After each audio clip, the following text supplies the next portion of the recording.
What's up, y'all? My name is Albert Myles Mejia. I am the owner and founder of Legal Hustle Clothing and the creative director for By Myles Design and Print.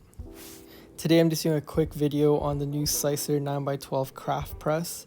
I recently purchased this from Myles for about $450 Canadian before taxes. I don't normally use a small heat press like this. My usual heat press is a Hottronic 16x20. But long story short, I just recently moved, and during that move, I'm not too sure what happened to my Hottronics heat press, but it malfunctioned on me when I plugged it in at my new place. So I had to purchase a new heat press on the whim because I just had a job coming up and I had a deadline to follow through with. So this is a quick video on a step-by-step of me working on this little heat press. What you saw me doing in the previous clips was me just pre-pressing the shirt, getting the moisture out. Here I just placed the logo on the shirt now and I'm pressing it for about 15 seconds.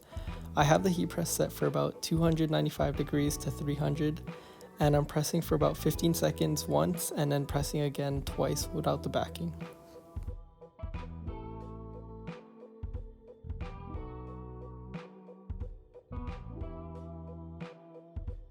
So after pressing the front, we're now pressing the back. Again, I am pre-pressing the shirt or the material now in the back just to get the moisture off the back part of the shirt.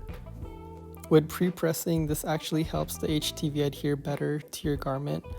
From things I've learned or people I've spoke to, without pre-pressing the garment, you risk the HTV not adhering well to the shirt, and if your customer washes the shirt or if you wash your shirt or the garment, the HTV can actually come off. Another thing I've done for technique was using a pressing pillow. It just helps with getting some of the creases out. And the neckline. When I'm pressing the back shirt, sometimes the neckline, if you don't have a heating pillow or a pressing pillow, it actually leaves the lines and the marks.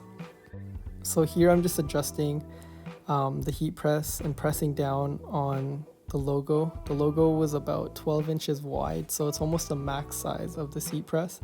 And it comes down to about maybe 10 inches in height. Right now I'm just doing multiple presses because, again, it is a bigger design than the heat plan itself, so you do have to adjust. So what I did here was I pressed half the design for about 15 or 8 seconds, and then I did the other half for about 8 seconds, took the backing off, and now I'm starting to do the full. In the beginning I did have the pressing pillow or the heat pillow.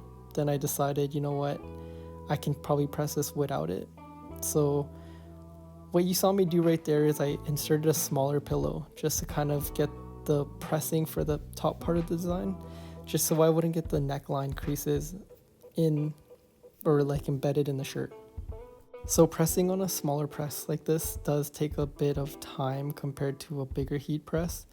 On average, if I'm using my Hottronic 16x20 to do the full garment, front, back, and a sleeve print, would take me about 4 minutes of pressing, probably less. Here using the Siser 9x12, it took me about maybe 12 minutes to do the front part, the back part, and then the sleeve print. Because this is a 3-location print, it did take me a bit of time, but again, this is just kind of a video showing you that it is possible to do bigger prints, regardless of the size of heat press that you do have. It's just all about the technique. All the technique is still the same, making sure you pre-press it, aligning it.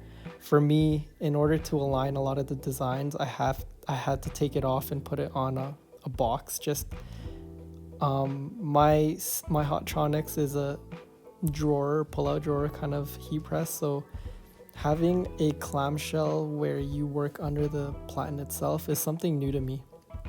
So I'm not necessarily used to it yet, but again, as you can see in the video, it didn't really bother me too much. It does take my job a little bit longer to do, but the end result, still came out to be the same.